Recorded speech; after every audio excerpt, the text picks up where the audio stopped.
Hello, Malma Angeles. We're moving to the next stage of this pandemic, and as the world resets to the new normal, we find ourselves seeking the right balance between health and livelihood, constantly adjusting the boundaries between liberty and responsibility.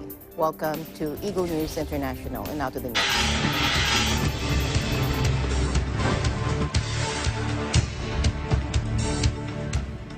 Former Vice President Joe Biden has chosen California Senator Kamala Harris as his vice president, and this marks a historic first for American women of color.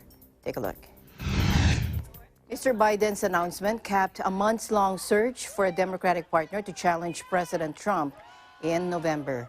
Harris, who would become America's first female and first black vice president if elected, is a fearless fighter for the little guy and one of the country's finest public servants. According to Mr. Biden, in revealing his running mate, he said this. He also said, "I'm proud now to have her as my partner in this campaign." The decision, announced in typical 2020 style on social media, was a crucial moment for Mr. Biden as he aims to build a broad coalition of voters to oust President Trump from the White House. Harris, who at 55 is 2 decades Biden's junior, could appeal to younger voters and women, particularly those in the suburbs who have been fleeing President Trump. The former California Attorney General is the first person of Indian descent in the running mate role. Harris, who ran for the 2020 Democratic presidential nomination against Biden, said she was honored to join the ticket and would do what it takes to help him win. Mr. Biden would be the oldest person to take the office, and there is broad speculation that should Biden win, he would serve 1 4-year term and prepare his deputy to succeed him. The former vice president is likely confident that Harris has the policy chops and governing experience to help lead from day one and immediately step into the job as president if needed. Harris has shown herself to be more progressive than Biden. She backed Medicare for all early on, prompting President Trump to say Tuesday that she was in favor of socialized medicine. Meanwhile, President Trump poured scorn on former Vice President Joe Biden's announcement. He said he was surprised at his choice, given that President Trump called Harris's lackluster performance in the Democratic nomination race. Let's listen in. I can't tell you what she's voting for. I don't think she knows what. I think Joe knows even less than she does. But I was a little surprised at the pick. A lot of people would say that might be the pick. I was more surprised than anything else because she did so poorly. Many people did much better than her in the primaries. She did very poorly in the primaries. And that's like a poll. You know, that's like true. She is a person that's told many stories that weren't true. She's very big into raising taxes. She wants to slash funds for our military at a level that nobody can even believe. She is against fracking. Even Pocahontas to Joe Biden. She was very disrespectful to Joe Biden, and it's hard to pick somebody that's that disrespectful. When she said things during the debates, during the Democrat primary debates that were horrible of Vice President, and I will take him over Kamala and the horrible way she again treated Justice Kavanaugh. That was a horrible event. I thought it was terrible for her. I thought it was terrible for our nation. I thought she was the meanest, the most horrible, most disrespectful of anybody in the U.S. Senate. She's also known, from what I understand, as being just about the most liberal person in the U.S. Senate. And I would have thought that Biden would have tried to stay away from that a little bit. Now, President Trump mentioned Pocahontas, referring to Senator Elizabeth Warren. He also used the word nasty. Nasty is a word that President Trump has frequently used against female politicians and other public figures in the past. He used the term to describe House Speaker Nancy Pelosi, Mayor Carmen Yulín Cruz of San Juan, Puerto Rico, and Meghan Markle. Also in today's news, worldwide COVID infections have topped 20 million after cases doubled over the past 46 days. Meanwhile, Russia has claimed victory in becoming the first country to approve a vaccine. But with only 2 months of human testing, And no large-scale trials. Global health experts are sounding alarms. Still, President Vladimir Putin insisted it was safe for use. Take a look. Насколько мне известно, сегодня утром впервые в мире зарегистрирована вакцина против новой коронавирусной инфекции. Это более точно формирует стойкий антительный и клеточный иммунитет. Я это тоже хорошо очень знаю, поскольку одна из моих дочерей сделала себе такую прививку. Я думаю, что в этом смысле она поучаствовала в эксперименте. Главное, конечно, чтобы в будущем мы смогли обеспечить безусловную безопасность применения этой вакцины и ее эффективность. Надеюсь, что так и будет. Now, the World Health Organization spokesman in Geneva said it was in close contact with Russian health authorities, but it was too soon for any stamp of approval. He also said pre-qualification of any vaccine includes the rigorous review and assessment of all required safety data.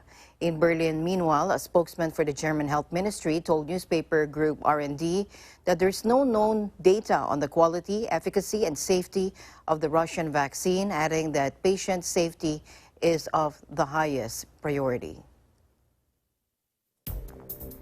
Meanwhile, Mr. Kirill Dmitriev, the head of the Russian Sovereign Wealth Fund that helped develop the vaccine, said that doubts about the vaccines were part of coordinated and carefully orchestrated media attacks designed to discredit the country.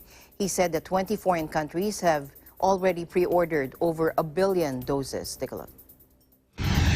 So we already received tentative interest and preliminary requests for 1 billion doses of Russian vaccine. We have also built partnership to produce the vaccine in 5 countries, and we now have production capability of 500 million vaccines that can be produced in the next 12 months. Important, we will not be producing vaccine only in Russia. We'll be producing vaccine with other countries in true partnership and really making vaccine available to the world, to countries who want it, to countries who need it. We believe that those issues should not be politicized, and we believe foreign scientists really understand the logic and science behind Russian vaccine. Lots of questions will be sort of answered. Now, as earlier mentioned, the World Health Organization spokesman in Geneva, Tarik Jasarevich, said it was in close contact with Russian health authorities, but that it was too soon for any WHO stamp of approval. Again, let's listen in. I close the question step. Clear that every country has national regulatory agencies that approves the use of vaccines or medicines on its territory. WHO has in place the process of pre-qualification for vaccines, but also for the medicines. Countries often manufacturers ask to have a WHO pre-qualification because it is a sort of a stamp of a quality, and then to get this, as I said, there is a review and assessment of all required safety and efficacy data that are gathered through the clinical trials. So this WHO would do for any candidate vaccine. Thanks, please. Our what we call draft landscape of candidate vaccines is updated every week. So I don't know what day was updated the last time, but we try really to. There are more than 160 candidate vaccines and more than 20 in clinical trials, and we try to get this information as much as we can, and trying really to accelerating the research and development. We have developed the guidance that includes product profiles for COVID-19 vaccine. We developed with a consultation with global experts. And Antonia, really, I can just say that we are in a close contact with the Russian health authorities, and discussions are ongoing with respect to possible WHO pre-qualification of the vaccine. But again, pre-qualification of any vaccine includes the rigorous review and assessment of all required safety and efficacy data. Regarding the phase, I really don't know. I would have to check. Meanwhile, top disease expert Dr. Anthony Fauci said he doubts that the Russian vaccine is safe and effective. Again, let's listen in. More vaccines. So if we wanted to take the chance of hurting a lot of people or giving them something that doesn't work, we could start doing this, next week if we wanted to. But that's not the way it works. So I hope, but I haven't heard any evidence to make me feel that's the case. I hope that the Russians have actually definitively proven that the vaccine is safe and effective.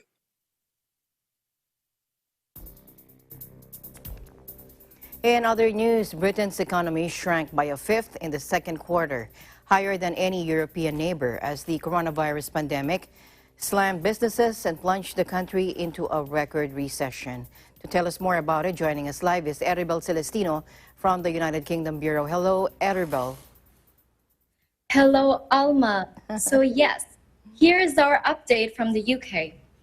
On Wednesday, Britain will officially enter recession, with data set to show a collapse of around 20% of gross domestic product in the second quarter, the worst contraction in Europe.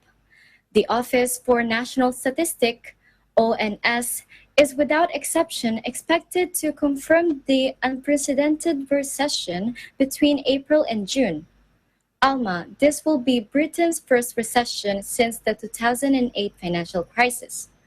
The predicted drop in output reflects the huge fall in economic activity nationwide during the quarter due to the lockdown imposed to tackle the pandemic.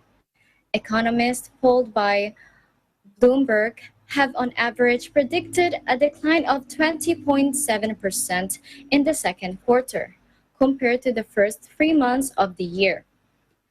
With the UK economy contracted by 2.2% in the first quarter and with a recession defined as 2 successive quarters of decline, the data on Wednesday will announce the country's first economic decline in a decade. Initial figures already released show that the economic activity plunged around 20% in April before rebounding slightly in May, thanks to the first easing of restrictions. The grim economic news comes despite the unprecedented government interventions, including spending tons of billions of pounds on job support schemes in a bid to avoid mass layoffs. And well, Alma, in the meanwhile, the Bank of England has launched massive asset buybacks and cut interest rates to historic lows that are almost zero.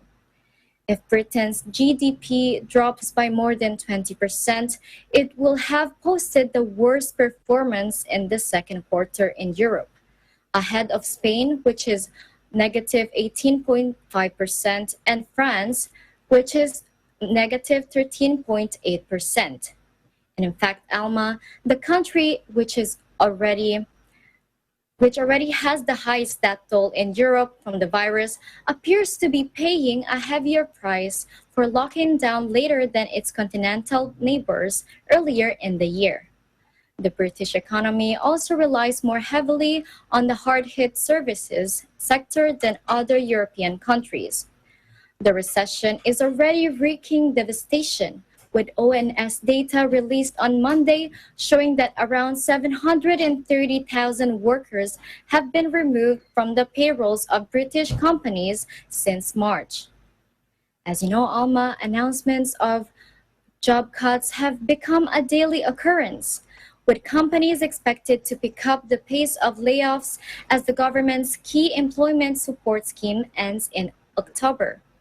The unemployment rate is expected to soar in the months ahead, with millions set to turn to government benefit programs. Whatever the numbers are, and they won't be pretty, the more important question is how quickly the UK economy can bounce back, said Michael Hewson, analyst at CMC Markets. We have seen some progress on that, he added. Finance Minister Rishi Sunak has appeared cautious about the pace of the recovery, telling Sky News last week there is hardship ahead for many people, while noting there was hope. In the meanwhile, members of the Bank of England have been divided over how quickly Britain will return to economic normalcy. Recent indicators suggest a strong rebound in many industries, from retail sales, which saw a boost from businesses reopening in June, to other private sectors activities such as construction. In its forecast released last week, the Bank of England was less pessimistic about the fall in GDP for the whole of 2020, forecasting a drop of 9.5%. Over to you, Alma. Thank you very much, Aribel, for that update. And we look forward for more updates there in the United Kingdom as we follow this developing story. Thank you, Aribel. Thank you so much, Alma. Reporting from the United Kingdom, I am Aribel Celestino, and we live in interesting times. Meanwhile, in a related news, the chief economist at the Institute of Directors, Tej Parik, analyzes the record recession in the United Kingdom after the economy shrinks by a fifth, one of the biggest contractions of any advanced economy as a result of the coronavirus pandemic. Again, let's listen in. Sure, well, it's clear that the UK economy has entered into a recession, the biggest recession on history. The economy contracted by around 20% in the second quarter, which puts that as one of the biggest contractions of any advanced economy as a result of the pandemic. Well, the UK economy is particularly reliant on the consumer sector, hospitality and leisure relative to other advanced economies. And also the lockdown that the UK faced was also far more intense and for a longer period of time than other economies in Europe and certainly in the US. And I think this contributes to the fact that growth and GDP fell the most over the period of the main part of the pandemic. Well, the economy has already started to recover somewhat, but we know that a number of challenges faced by businesses, also high unemployment, which could potentially increase in the coming months, may mean the speed at which the UK jumps out of this recession might be particularly slow, and there's obviously concerns around what happens with Brexit at the end of the year as well. Business confidence at the moment is near an all-time low. A lot of our members are not expecting to be making major hiring decisions this year or also making any investments. It seems that a lot of business is on hold for the time being until there is further clarity on the path of the pandemic and also the economy. The government has done a lot in its initial response to the pandemic that allowed a number of businesses to kind of bridge the very difficult situation that we saw in April and certainly in March. The challenge now for the government is to actually support businesses to recover. And at the moment, many of our members are still needing more policy support in the forms of grants, potential restructuring of loans to ensure that debt overhangs doesn't slow down their growth, and also ongoing support for their employment costs.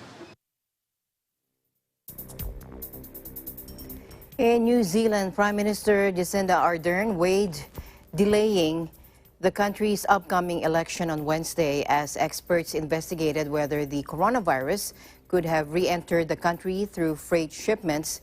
Now, with 1.5 million people under stay-at-home orders and millions more at risk of a wider outbreak, Prime Minister Ardern said she was seeking advice on delaying the September 19 election. Take a look. As for the second question around impact on the election, at this point, my absolute focus is our immediate response to these cases. I've not given any consideration to any impact on the election at this stage. That's likely something that, if needs be, we would report on further down the track, but certainly not at this stage. Obviously, the Electoral Commission have always undertaken planning to allow an election at alert level 2. But again, anything beyond that right now for something that 6 weeks ago would be purely speculative. While this initial 3-day lockdown will mainly affect the Auckland region, I am asking the team of 5 million to stand ready again as well. Together we've beaten the virus before, and with fast action and by acting together, we can do so again. We have come too far to go backwards. I'm asking New Zealanders to once again be strong and be kind. Now, Parliament was due to be dissolved on Wednesday to allow the election to take place. But the center-left leader held off the move until Monday to monitor how the crisis evolves.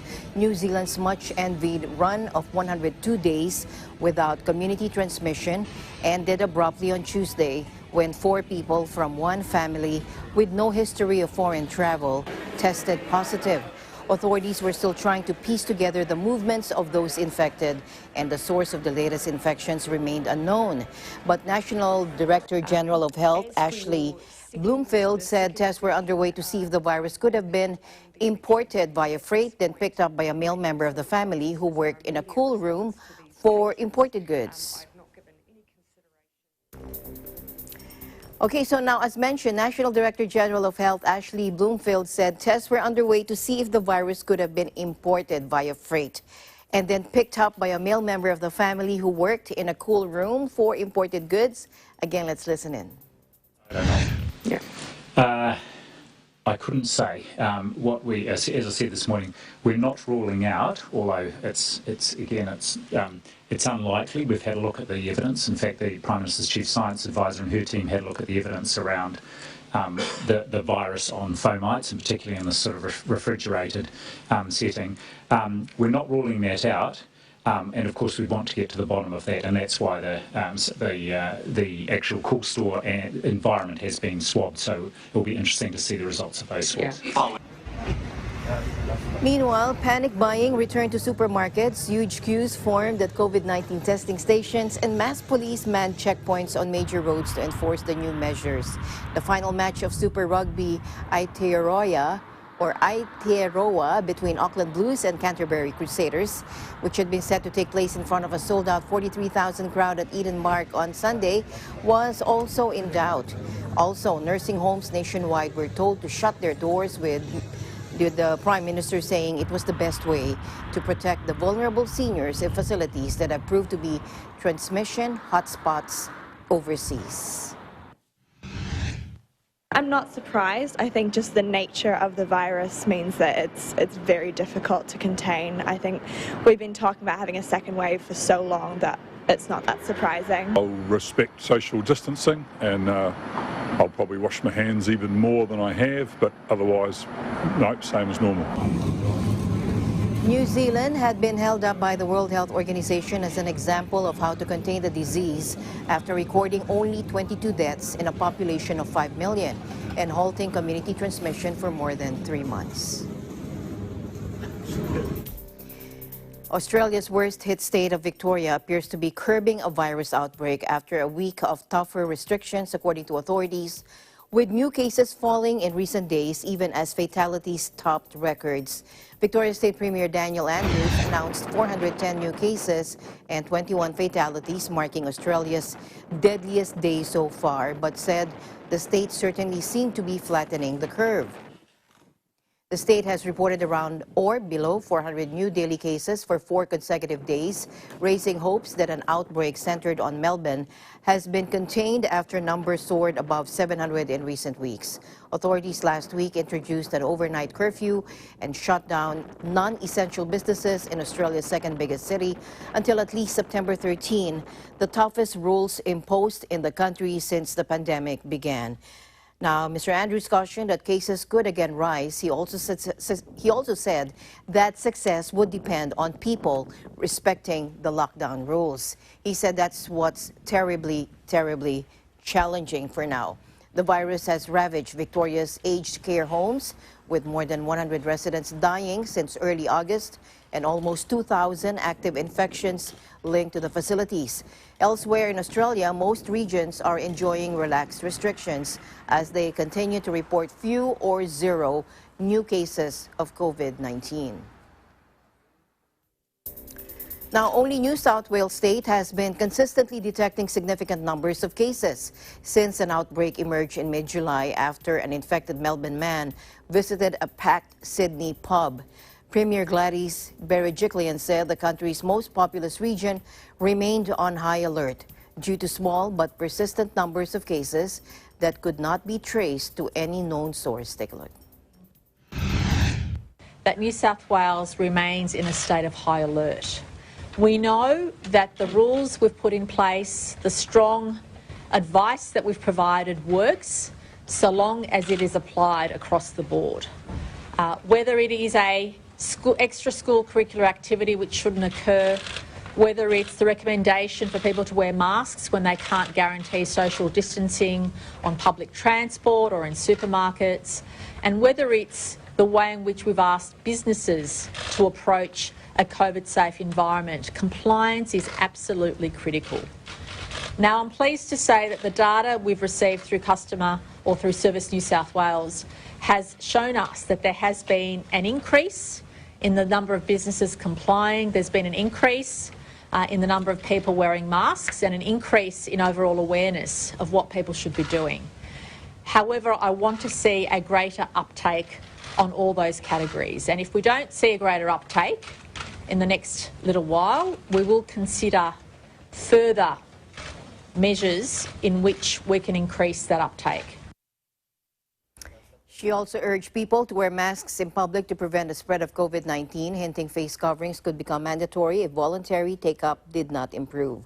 Australia has recorded just over 22,000 cases of coronavirus to date, with 352 deaths from the virus.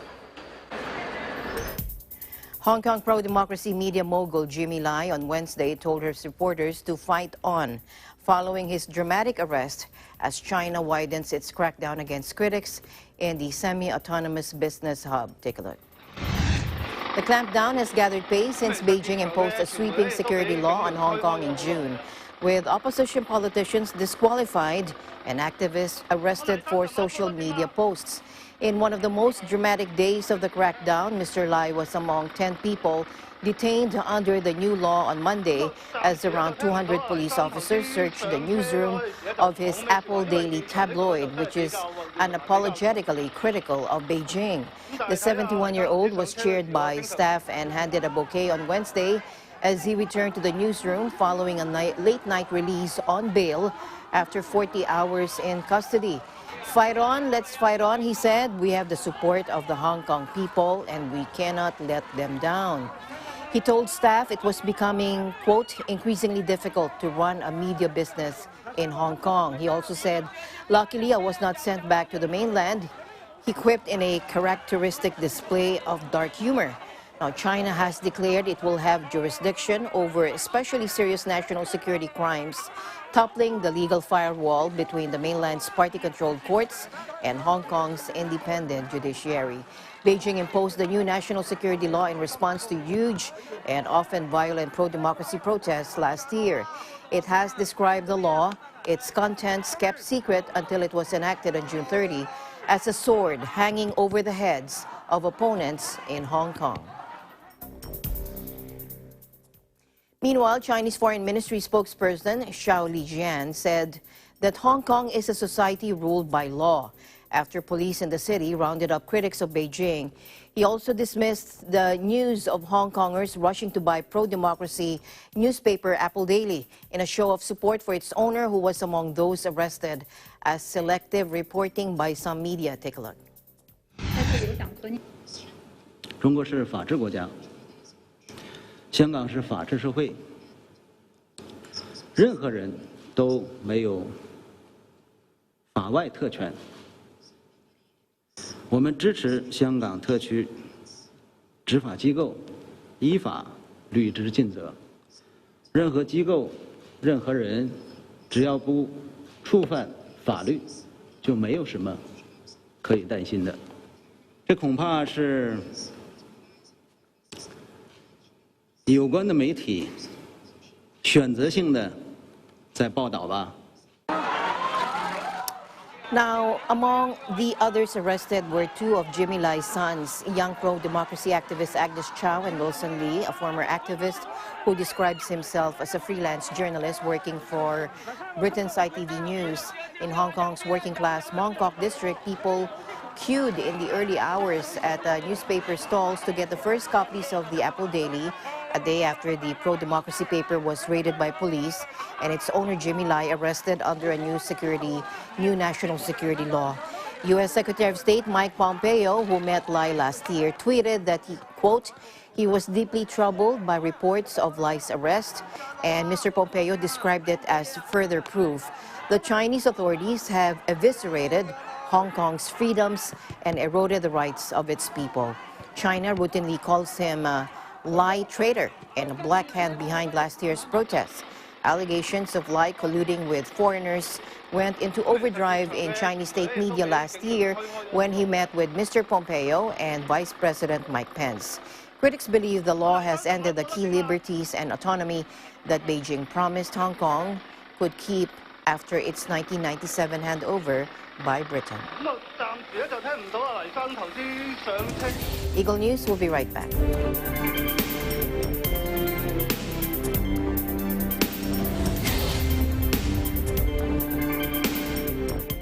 Mula noon hanggang ngayon, gabay natin ang MTRCB ratings sa matalino at responsableng panonood.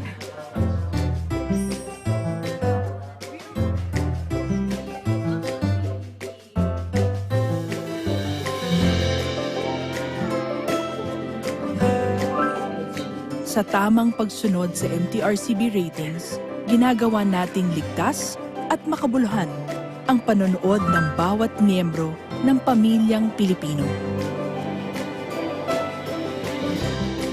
Lumipas man ang panahon, hanggang may pamilyang Pilipino, andyan ang MTRCB. Bukas na po ang auditions para sa Tagisan ng Galing Part 2. Mag-audition na po kayo sapagkat mahigit sa 7 million pesos ang nag-aantay na papremyo sa kategorya ng sayawan at kantahan. Opo, Tagisan ng Galing Part 2. Dito lamang po yan sa Net 25.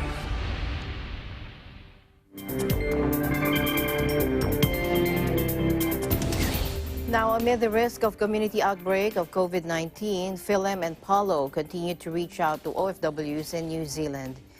Here's a report from Greg Bessa.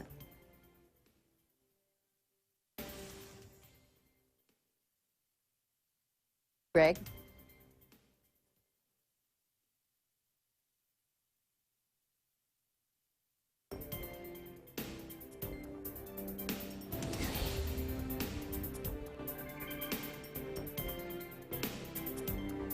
Okay, do we need to take a break? All right, let's take a short break.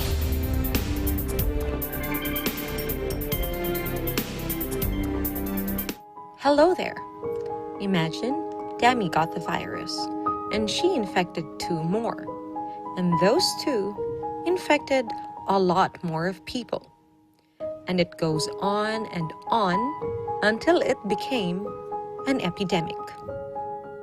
But what if Demi stayed at home? Then those 2 wouldn't have contracted the virus. Then those people would have not been infected. This is not just your battle, it's everyone's, and you can be a huge help. Follow social distancing, or better yet, stay at home. Hello, my name is Robin, and I'm 5 years old. My mom and dad said many people are getting sick. That is why we have to stay at home. That is why I cannot go to school. I cannot play outside, and I cannot even visit my friends. We can only go outside if we visit the doctor, or if we need to buy some food. And when we get home, we have to wash our hands. While I'm at home, I do my homework, clean up my toys, help cooking our food, and help my parents with their work. Please stay home so we can all play together again. Bye!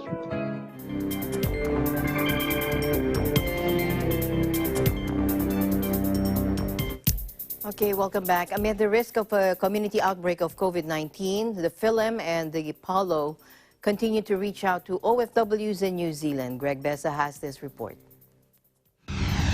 As the government intensifies its efforts to prevent or contain any possible community outbreak of COVID-19 in New Zealand, the Philippine Embassy and the Philippine Overseas Labor Office have been reaching out to hundreds of overseas Filipino workers in different parts of the country.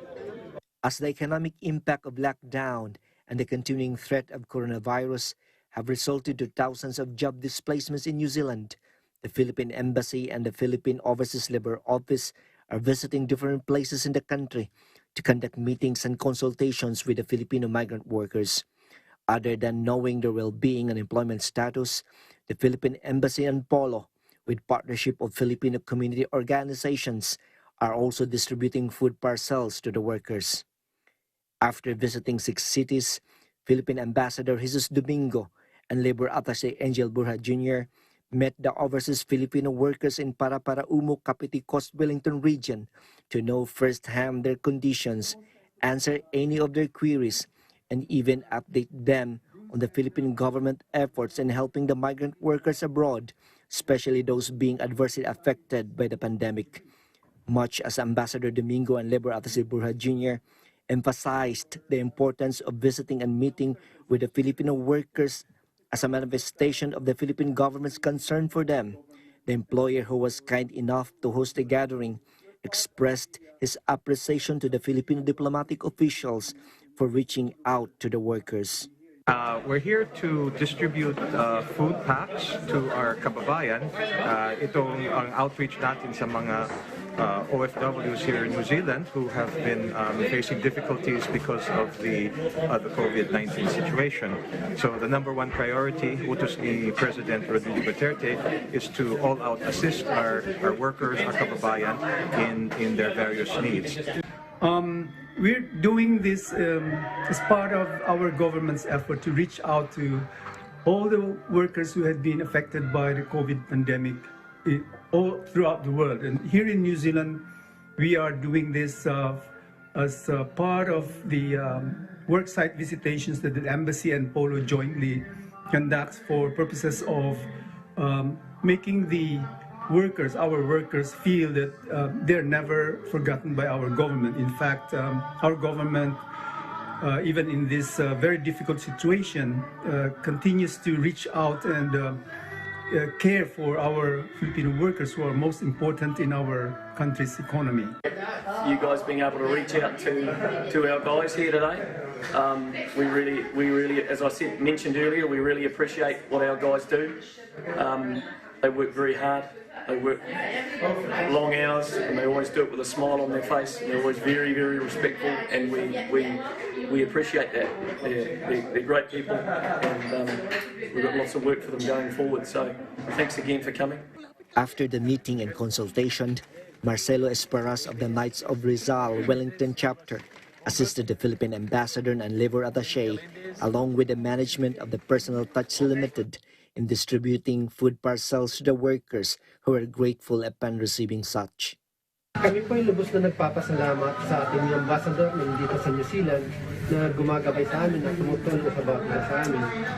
Nagpapasalamat po din po ang bawat isa sa amin sa ating labor attaché na gumagabay sa bawat pangangailangan ng bawat isang Pilipino dito sa New Zealand. Maraming salamat po sa ating Philippine Ambassador sa inyong pagbisita at sa ating labor attaché dito po. At sa kunting ayuda na amin natanggap, maraming salamat po sa inyo. Aside from visiting the overseas Filipino workers across the country, the Philippine Embassy is also facilitating the repatriation flight of Filipino nationals who were affected by the closure of New Zealand border. On 24th July of this year, 255 Filipinos availed the second repatriation flight to the Philippines, including those workers who were laid off from their jobs as their companies suffered substantial losses due to the COVID-19 pandemic. From Para-Para-Umo, Cavite Coast, New Zealand, this is Greg Besa. We live in interesting times. Hundreds of thousands of people across the Midwest are still without electricity after a powerful storm ravaged the region. Winds of 100 miles an hour downed trees. It also caused widespread damage to millions of acres of crops. In Iowa, farmers reported that some grain bins were destroyed and cornfields were flattened by the storm. Let's listen in. The entire state of Iowa.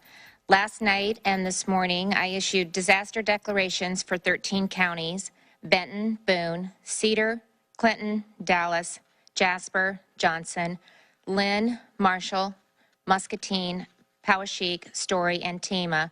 But we do anticipating, several of those came in this morning, so we do anticipate that number to grow as more counties assess damage and their needs. The weather experts now tell us that the system moved through Iowa and it gained strength and became a derecho, which is a windstorm that has the wind speeds of a hurricane, anywhere from 70 to 100 miles per hour, and often more widespread devastation than a tornado. Rain, hail, and high winds caused significant damage to trees, crops, downed power lines, and caused structural damage to homes, farm buildings, and healthcare facilities. Semi-trucks, vehicles, and campers were overturned, and some transportation routes were impassable. This morning, I had a farmer reach out to me to say that this was the worst wind damage to crops and farm buildings that he has ever seen across the state in such a wide area. Early estimates, and again, these are early estimates, are that 10 million crop acres have been impacted by the storm. Now, Governor Kim Reynolds also said that early estimates indicate 10 million acres. As we heard, nearly a third of the state's land used for crops were damaged by the powerful storm that battered the region a day earlier. The storm, known as a derecho, tore from eastern Nebraska across Iowa and parts of Wisconsin and Illinois. Derechos are very common in the summer months of June through August in much of the U.S. Midwest. In order for a complex of severe thunderstorms to be classified as a derecho, they must meet two standards. First, it must continuously produce wind gusts in excess of 58 miles per hour. And second, travel a distance of at least 240 miles, producing damage throughout the path. Now, Monday's event easily met this criteria. It traveled a total of 770 miles from South Dakota to parts of Ohio in a span of 14 hours. Torrential rains in Jonglei State, South Sudan, have led to flooding, forcing thousands of people from their homes in the town of Bor, which had a population of around 150,000. The Secretary General of Jonglei State explains that they have mobilized the region's youth to help out, working to build temporary dams. Take a look.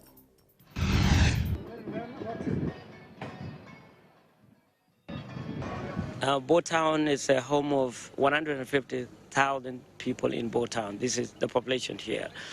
As you can see, there's no dry location here. The entire town, or most estates of the Bo Town, they are pretty much underwater. What we have been doing as a government of the state, we have been mobilizing youth in the state here in Bo Town to help almost 500 houses in Bo Town. They are completely destroyed. And most of the properties that include people, food, and even their animals, they are also at risk as well. So this is a real challenge. Heavy rains typically hit Sudan between June and October each year, and this week the country has been badly battered by the downpour. At least 20 people were killed and 13 others wounded Sunday in torrential rains and flooding. The latest, victims of days of floodings in Sudan, according to the civil defense. The latest toll brings to 35 the number of people killed since the end of July, and to more than 7,000 the number of houses destroyed or damaged as a result of heavy rains and flooding. The United Nations said that more than 50,000 people had been affected by the flooding. In other news, police in Belarus said they had detained hundreds more people and used firearms against protesters in a third night of violence over a disputed presidential election. Western governments have condemned the crackdown, and the European Union said the bloc's foreign ministers would discuss Belarus at an extraordinary meeting on Friday. Protesters rallied again on Tuesday night to contest strongman President Alexander Lukashenko's claim of having won Sunday's election, although they were in smaller numbers after police cordoned off city centers and limited transport. In the capital Minsk, protesters and witnesses said riot police used indiscriminate force against those who did gather, firing stun grenades and rubber bullets in the suburbs. In the southwestern city of Brest on the Polish border, police said they had used firearms against a group of demonstrators armed with metal bars who had ignored warning shots and wounding one. European Commission spokesman Peter Stano says there are reasonable doubts about the accuracy of the election results in Belarus, and he condemned the violence in the anti-governmental protests following Alexander Lukashenko's re-election. Take a look. Servers, and based on the information we are receiving and we are seeing so far, there are reasonable doubts about the accuracy of the election results which were announced by the Central Electoral Commission. That's why the call in the EU statements, various EU statements and statements by the EU member states which were issued also individually, to make sure that the choice, the real choice of the Belarusian people is reflected in these results. The incredible harassment and repression against the candidates, against their teams, against the journalists, bloggers, activists, peaceful protesters, also in the aftermath of the voting. That's the level of violence, the brutal violence is unacceptable. We are condemning this violence. We are calling on Belarusian authorities to release all those who were detained unlawfully based only on political grounds. European Union foreign ministers will hold an extraordinary meeting on Friday to review the situation in Belarus, Lebanon, and the Eastern Mediterranean Foreign Policy Chief Josep Borrell announced. The European Union says both the situation in Belarus following the contested re-election for a sixth term of strongman Alexander Lukashenko and growing Greece-Turkey tensions over oil and gas exploration in the Eastern Mediterranean are very serious cause for concern. On Tuesday, the bloc also condemned the Belarus election as neither free nor fair, and Mr. Borrell threatened sanctions against those responsible for the observed violence, unjustified arrests, and falsification of election results. Friday's meeting will be held via a video conference, meaning the foreign ministers cannot make policy decisions, but they can, for example, commission officials to look at what options are available. Survivors of Beirut's August 4 blast are still in shock over a disaster that disfigured their city. The earth-shaking explosion killed 171 people now and wounded more than 6,000, a sickening blow to a country already in crisis. Take a look.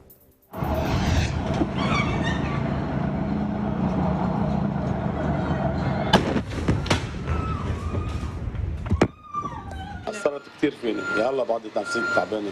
أنا عمري 52 سنة، عشت الحروب اللبنانية كلها من السبعينات يا هلا، يا اجتياح الإسرائيلي، الحروب اللبنانية، ما شفت انفجار مثل الانفجار أبدا. وما تأثرت مثل ما تأثرت هلا، لأنه قدام السيارات جتت كانوا مسكرين أسيري على الضغط ماتوا، في بنت كانت ميتة وراي كانوا ميتين. وأنا ابني صار ابني يرجف ويبكي، ابني هلا بيقوم بالليل بيصرخ، عمره 12 سنة، بيفزع بيرجف. ابني حتى الثاني الوسطاني عم بشوف ناس ماشيين بدم. نفسي بالارض وضع النفسي.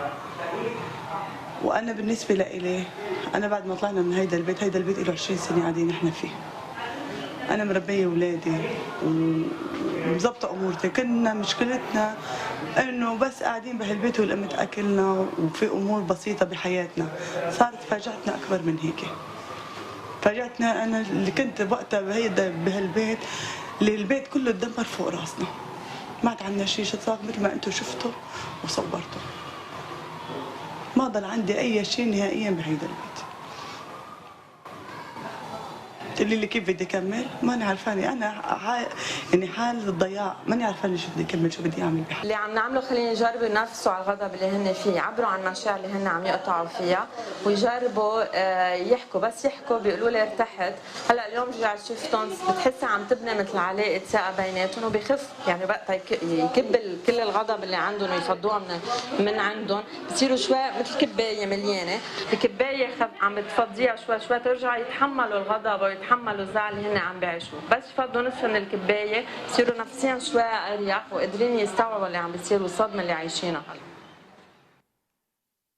Now, panic, fear, and in some cases, a certain detachment from reality are among the normal reactions to abnormal events, according to Rima Maki, the mental health activity manager for Doctors Without Borders in Lebanon. The port blast came as Lebanon was grappling with its worst economic crisis in decades, compounded by the coronavirus pandemic. All right, and finally in our news, Halo Infinite, the next installment of celebrated video game franchise, is being delayed until next year, its developer said, meaning the blockbuster title will not be available when Microsoft launches its new console later this year. Take a look. Multiple factors, including ongoing impacts from COVID-19, led to the move, according to a statement posted late Tuesday by 343 Industries. It said, "We have made the difficult decision to shift our release to 2021 to ensure that the team has adequate time to deliver a Halo game experience that meets our vision," according to the studio's head, Chris Lee. The military science fiction first-person shooter game is one of the best-selling game franchises, and Halo Infinite will be the 6th installment. Microsoft's new Xbox Series X game console is expected to launch later this year. Releases of new games are often timed to drive sales of new consoles ahead of the holidays, and Halo was expected to a major boost for the Xbox Series X. And with that, before we close, we'll leave you with a word of hope. At the end of the day, there remains so much more to be grateful for. See you again tomorrow evening. Good night. I'm Alma Angeles. We live in interesting times.